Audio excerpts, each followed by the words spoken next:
Il ne faut pas confondre les faux docteurs avec les docteurs victimes des séductions de l'ennemi.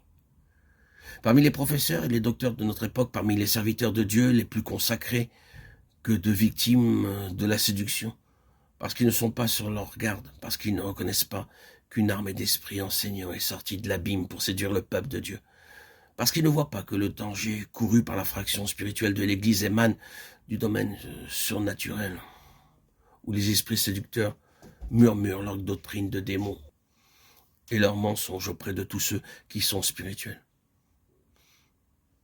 Ils ont été pris au piège de l'ennemi. Les esprits séducteurs concentrent leurs efforts sur ceux qui enseignent la doctrine afin de les séduire et de mêler leur enseignement à la vérité, laquelle est un passeport de premier ordre pour l'erreur.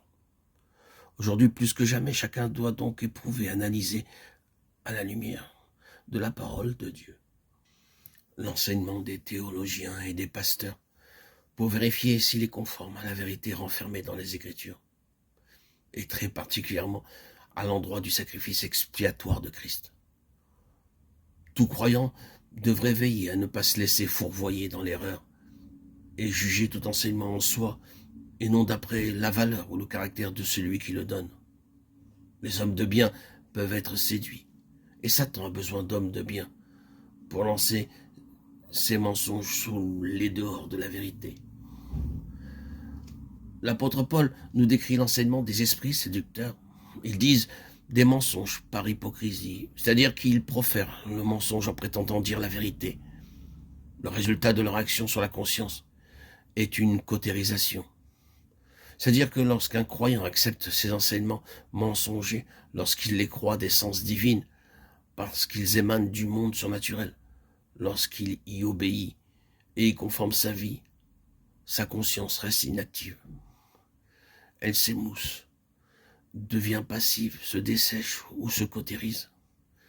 Alors, sous l'influence de révélations surnaturelles ou supranaturelles, le croyant se laisse aller à commettre des actions qu'une conscience saine réprouverait et condamnerait nettement.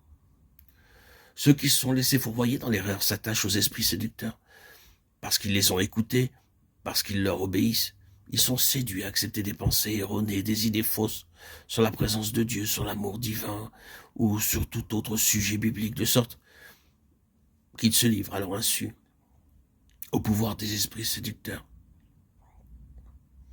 Ainsi, par leur doctrine, ces esprits réussissent à faire pénétrer hypocritement leurs mensonges et suggèrent aux fidèles une conception vicieuse de la sainteté qui les induit en erreur sur eux-mêmes, sur le péché et les autres vérités qui concernent la vie spirituelle.